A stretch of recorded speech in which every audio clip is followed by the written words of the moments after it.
You ever watch someone brag about knowing the owner of a place, not realizing they're talking about you? That was my aunt. She's always been the family's self-appointed queen bee, loud, entitled, dripping with fake sophistication. When I finally opened my own upscale restaurant after years of grinding in kitchens, she didn't even congratulate me. Instead, she belittled it, saying she knew real fine dining and implied I was just some glorified waiter. Fast forward a few months, and she strolls in with a gaggle of her equally snobby friends, demanding the best VIP table because she personally knows the owner. The kicker? She had no idea I was standing 10 feet away, watching her throw her weight around at my staff. The look on her face when I finally stepped forward? Let's just say, if arrogance had a flavor, she was choking on it. But the real revenge didn't end there. Oh no, this was just the appetizer. My name's Alex. I'm 29, male, and after years of busting my ass in hot kitchens, I finally became the proud owner of my own restaurant. Not some greasy spoon or corner takeout joint, either. I'm talking about a sleek, modern fine dining spot that I scraped together every ounce of energy, money, and soul to build. It was my dream since I was 17, standing over a prep sink scrubbing dishes while chefs screamed around me. I told myself, one day, I won't be the one scrubbing pots, I'll be the one signing checks. Of course, dreams don't mean much to my family, especially my aunt, Janice. To her, anything short of being a corporate lawyer or real estate mogul is cute at best and embarrassing at worst.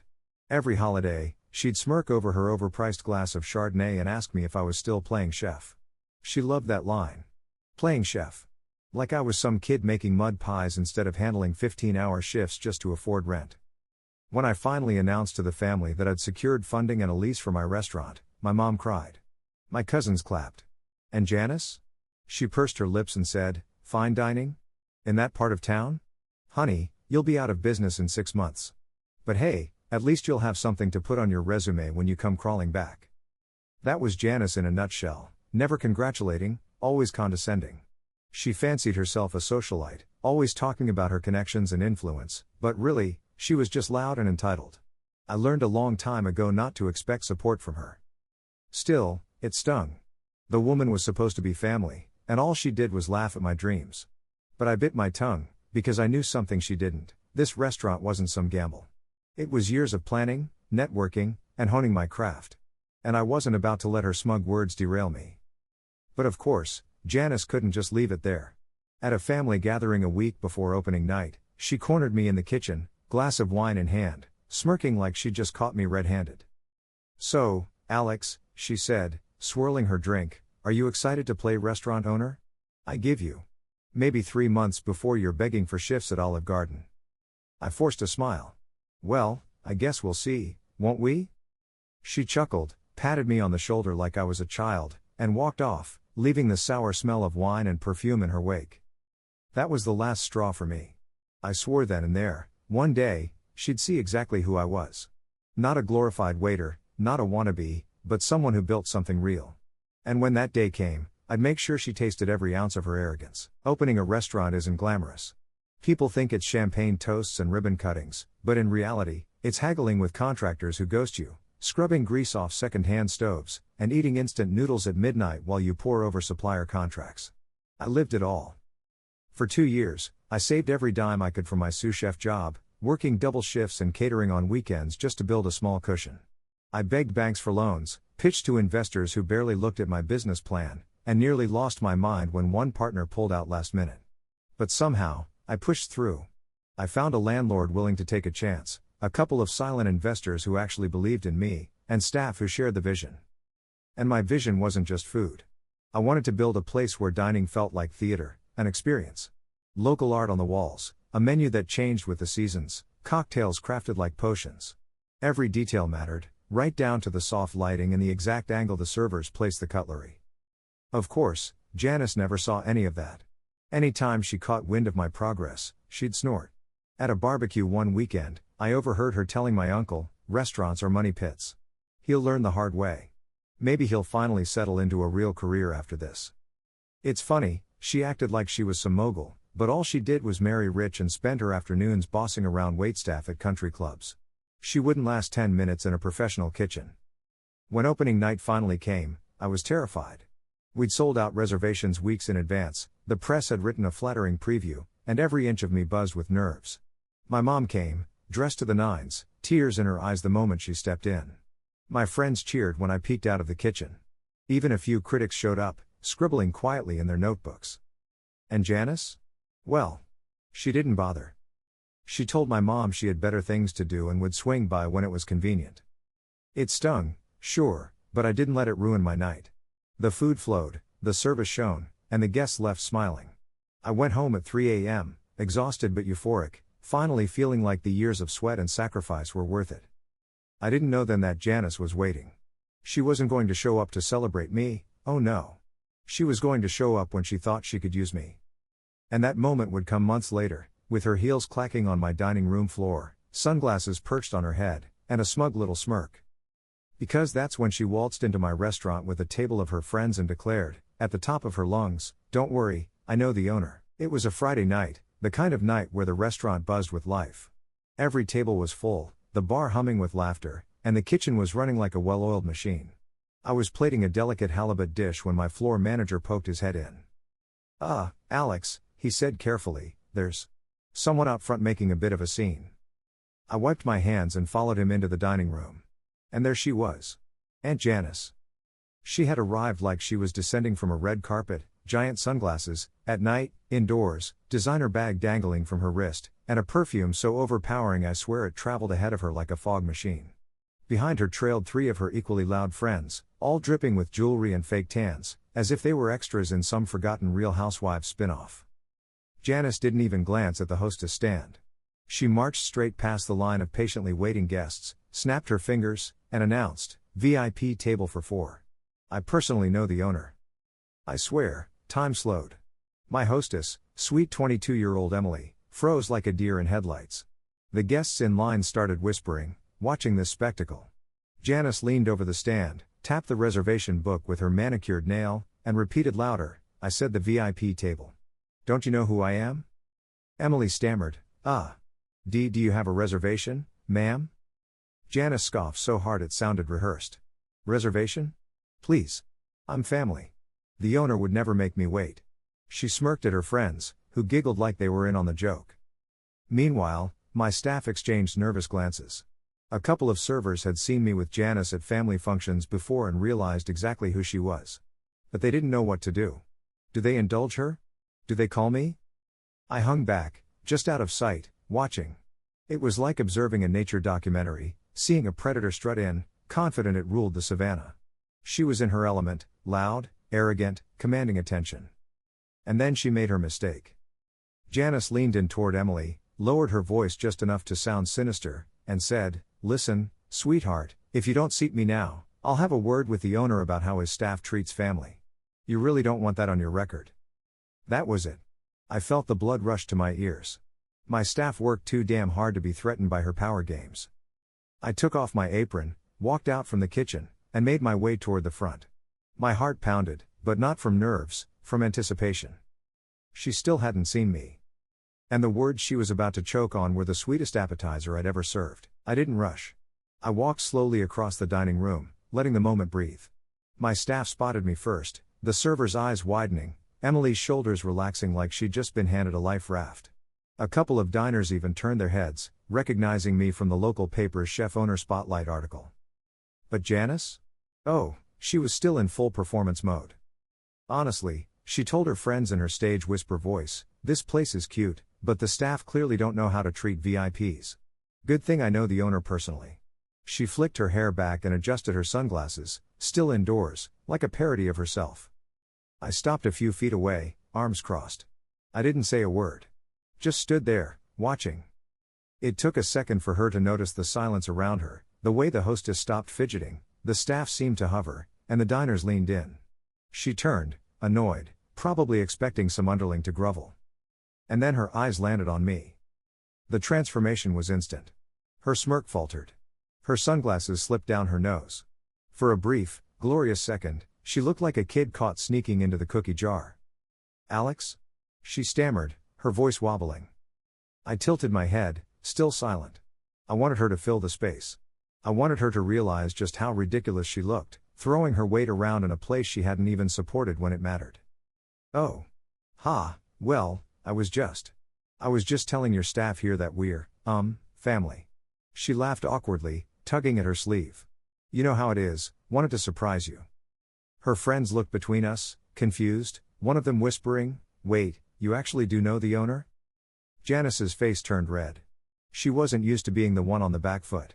Normally, she controlled the narrative, steamrolled over people, and left them too flustered to fight back. But here, with me standing in my own restaurant, she was cornered. I finally let the silence break. Funny, I said evenly, I don't remember you ever making a reservation. Her mouth opened, then shut. Like a fish gasping on land. Behind her, one of her friends muffled a laugh. Janice tried to recover, straightening her shoulders. Well, I didn't think I needed a reservation. I mean, family should be priority, right? I leaned in slightly, just enough for only her to hear. Family doesn't cut the line, Janice. Family respects the work. Her friends caught the tail end of my words, and the air around us shifted. They weren't just amused anymore, they were curious. They wanted to see how this showdown would play out. And me? I wasn't done yet. Not by a long shot. This was just the first course. The restaurant had gone quieter than usual, like everyone sensed the tension radiating off the front desk. Janice still tried to stand tall, but her veneer was cracking. Her friends were no longer giggling, they were staring at me with wide eyes, putting the pieces together. I decided to make it official. Straightening up, I gave Emily, my hostess, a reassuring nod. Thank you for holding down the front, I said warmly. Then I turned to the room at large. Ladies and gentlemen, welcome to my restaurant. I'm Alex Carter, owner and head chef. The words rippled through the room. A few tables clapped. Others raised glasses in my direction. And right there, in the middle of it all, stood Janice, my aunt, the woman who had spent years calling me a glorified waiter, looking like she'd just bitten into a lemon. Her friends gasped. One of them, a woman in a glittery shawl, whispered loud enough for everyone to hear, wait. He's the owner? Janice laughed nervously, waving her hand as though this was all some inside joke. Oh, of course he's the owner. I was just teasing him. We're family, you know. I've supported him since day one. I raised an eyebrow. That was the moment I knew she was about to dig her own grave. You've supported me? I repeated slowly, letting the words hang in the air. Because if I remember correctly, the last thing you said to me before I opened was that I'd be crawling back to Olive Garden in 3 months. Her friends burst out laughing before they could stop themselves. Janice's face flushed a deep crimson. Well, what I meant was, you know, I was just worried about you, Alex. It's a tough industry, and you're still so young. Every excuse sounded weaker than the last. And the more she flailed, the more her friends' smirks grew. I took a step closer, lowering my voice so only she and her entourage could hear. Janice, you came in here demanding a VIP table, threatening my staff, and acting like you own the place. You don't. I do. So here's how it's going to go, you're going to wait, just like everyone else. Her jaw dropped. What? You can't be serious. I am, I said simply. You know why? Because in this restaurant, respect is the only VIP pass. The murmurs from nearby diners grew louder. People were leaning in, phones half raised as if waiting for something viral worthy to happen. Janice, realizing the spotlight was firmly on her, plastered on a smile that didn't reach her eyes. Well, I wouldn't want to embarrass you in front of your guests. Too late for that. And as the hostess began flipping through her reservation list again, I leaned back, savoring the sweet irony, because the queen bee of our family had just been dethroned, in public, and she didn't even know the second act was coming. Janice tried to gather herself, but it was like watching a diva lose her script mid-performance. Her friends weren't offering backup anymore, they were too entertained. And the nearby tables? They were eating this up like it was the evening's special. She leaned across the hostess stand, lowering her voice, though half the room could still hear. Alex, honey, you don't want to do this. People are watching. Family should stick together, right? I gave her a polite smile. Exactly. And family doesn't treat my staff like garbage. One of her friends actually snorted. Janice shot her a death glare before turning back to me. You're really going to make your own aunt wait? After everything I've done for this family? I couldn't resist. You mean like skipping my opening night? Or telling everyone I'd fail in 3 months? Yeah, you've been a real rock. The laughter around us grew louder. Janice's face went redder than the Bordeaux being poured at table 9. Excuse me? She snapped. I came here to support you, and this is how you treat me? I could have gone anywhere tonight. Then maybe you should have, I cut in smoothly. That was it. Gasps. Murmurs. Someone at the bar actually clapped. Janice opened and closed her mouth, but no sound came out. Her friends were openly chuckling now, and one of them muttered, "This is better than Netflix." Trying to salvage her dignity, Janice straightened up and waved dramatically. "Fine. We'll wait. But when word gets out that your own family couldn't get treated properly here, well, I can't be held responsible." Her bluff was so weak it was almost sad. I leaned closer, my voice calm but sharp enough to cut glass. "Word will get out, Janice. And it'll be that you tried to bully a 22-year-old hostess while lying about knowing the owner." Her eyes darted around the room. Everyone was watching. Everyone already knew. That's when I decided to twist the knife. "Emily," I said to the hostess, loud enough for all to hear, "please seat our guests. At table 12. Table 12. The tiny two-top shoved near the kitchen door, with the constant swing of staff rushing past. The worst seat in the house. Janice froze. "What? No, you can't be serious." I smiled, wide and unflinching. "Dead serious. It's open, and we don't play favorites here. Enjoy your meal." The room practically vibrated with delight. Her friends, barely hiding their laughter, followed the hostess toward their punishment table. Janice trailed behind, heels clicking furiously, her head held high but her pride in tatters. And me? I returned to the kitchen, grinning. Because the appetizer was over. The entree was about to be served. From the kitchen, I had the perfect vantage point to watch the drama unfold. Table 12 was positioned right where the servers dashed in and out, carrying trays and clattering dishes. The hum of behind and hot plate was constant. Every time the door swung open, Janice flinched like she was dodging artillery fire. Her friends? They were loving it. I leaned against the pass, sipping water, while my line cook smirked. "That's your aunt?"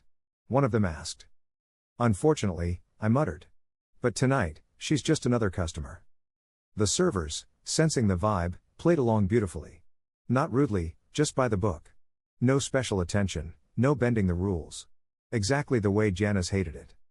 Every few minutes, I caught glimpses, Janice fanning herself dramatically as a server brushed past, shooting daggers at the swinging door, snapping her fingers like royalty whenever she wanted something. But my staff? They were trained pros.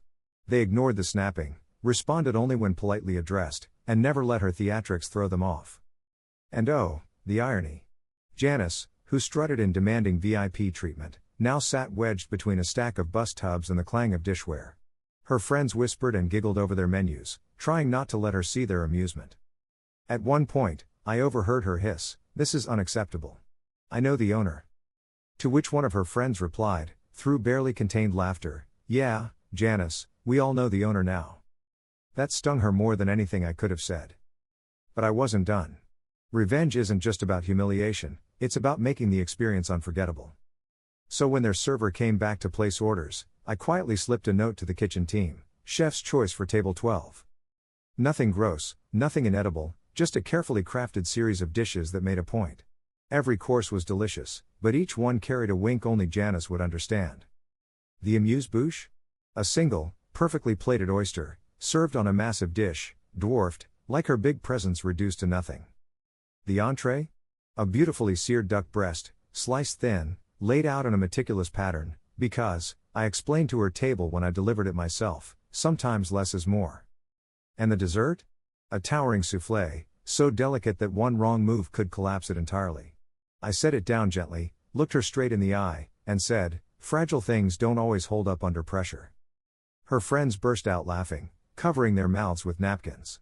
Janice sat there, stiff as a statue, her fork clinking against the plate as she tried to pretend she wasn't fuming. Every bite she took was seasoned with the taste of her own arrogance. And for the first time in years, I felt full. By the time their entrees were cleared, Janice's mask of superiority was cracking like a dropped porcelain plate. Her friends weren't subtle anymore, they were openly smirking, sipping their wine, and exchanging knowing glances every time another chef's choice landed on the table. That's when I decided to turn up the heat. I had one of my bartenders craft a special menu just for table 12. It wasn't printed on our usual sleek cardstock, it was handwritten on a notepad, labeled "Tonight's pairings, for our very important person." At first glance, it looked real. But the descriptions were laced with barbed sarcasm only Janice would catch. Appetizer, bitter green salad, A reminder that appearances aren't always sweet. Entree, humble pie, best enjoyed when served cold. Dessert, crow, roasted to perfection, pairs well with swallowing pride. I personally delivered the menu to her table, sliding it in front of her with a smile so polite it was practically weaponized. Her eyes darted across the words, widening with every line. She looked up at me, horrified, but her friends had already burst out laughing. One of them actually wiped tears from her eyes. "Oh my God, Alex," one said between giggles, "this is perfect." Janice, red as a beet, tried to laugh along. "Ha! Yes. So clever. Very funny, Alex. Such a kidder." But her voice was tight, her laugh hollow. She hated being the punchline, especially in front of her hand-picked entourage.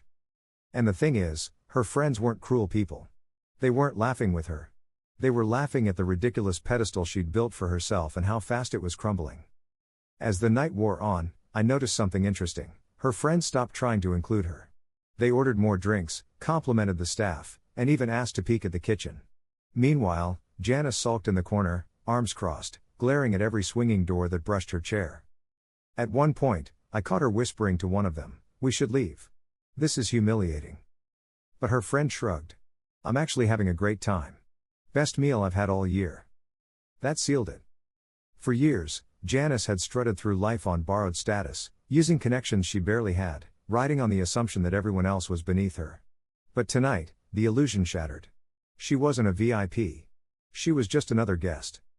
And the dessert still hadn't been served. Dessert service is usually the moment where the energy in the restaurant shifts, softened voices, clinking spoons, satisfied smiles. But at table 12, the mood was anything but sweet. Janice sat rigid, arms folded, while her friends were in full-blown vacation mode, ordering espresso martinis, toasting each other, and praising every dish that came out of the kitchen. The more they enjoyed themselves, the more isolated she looked. When the soufflé arrived, the fragile tower I'd promised earlier, I made sure to deliver it personally. The whole table leaned in as I placed it carefully before Janice, locking eyes with her. "Be careful," I said lightly. "One wrong move, and it could collapse." Her friends laughed so hard that one of them nearly spit out her drink. Janice forced a brittle smile, stabbing her spoon into the dessert like she wanted to murder it. The soufflé deflated instantly, sinking into itself. The symbolism was almost too perfect. And that's when it happened. Janice slammed her spoon down, rattling the dishware. "This is ridiculous," she hissed. "I came here to support family, and instead I've been insulted, humiliated, and treated like dirt. You should be ashamed, Alex. Ashamed." Her outburst turned every head in the room. Silence fell, broken only by the faint music playing overhead. I stood tall, calm as ever. "Ashamed? No, Janice. I'm proud. Proud of my staff. Proud of this restaurant. And proud that for once, people get to see the real you." A murmur of agreement rippled through the diners. One person even muttered, "About time someone said it."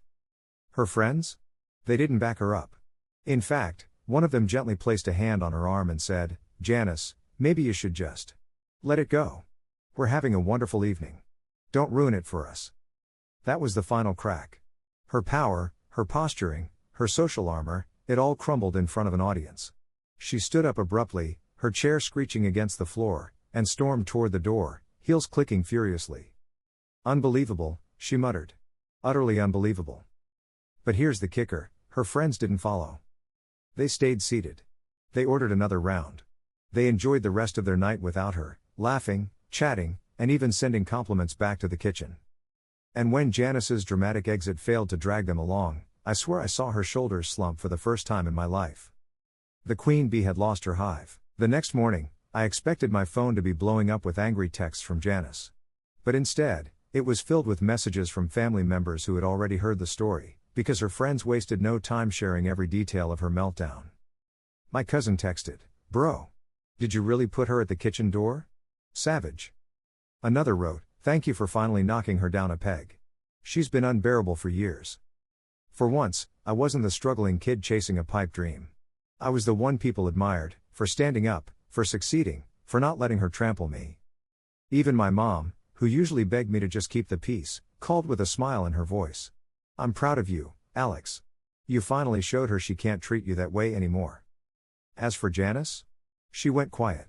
No apologies, no explanations, just radio silence. She skipped the next family gathering, which honestly made it the most peaceful one we'd had in years. But the best part? Word about her little stunt spread beyond the family. Her friends, those she dragged in to flaunt her connections, made sure to tell their circles how the big, bad queen bee got humbled in public. Her social clout, the one thing she valued most, evaporated faster than spilled champagne. And me? I kept building my dream. The restaurant thrived, reviews rolled in, and soon we had a waiting list weeks long. Every night I walked through the dining room, greeting guests, I felt a surge of pride, not just in the food or the ambience, but in the fact that I'd carved this life out of sheer grit. Janice once called me a glorified waiter.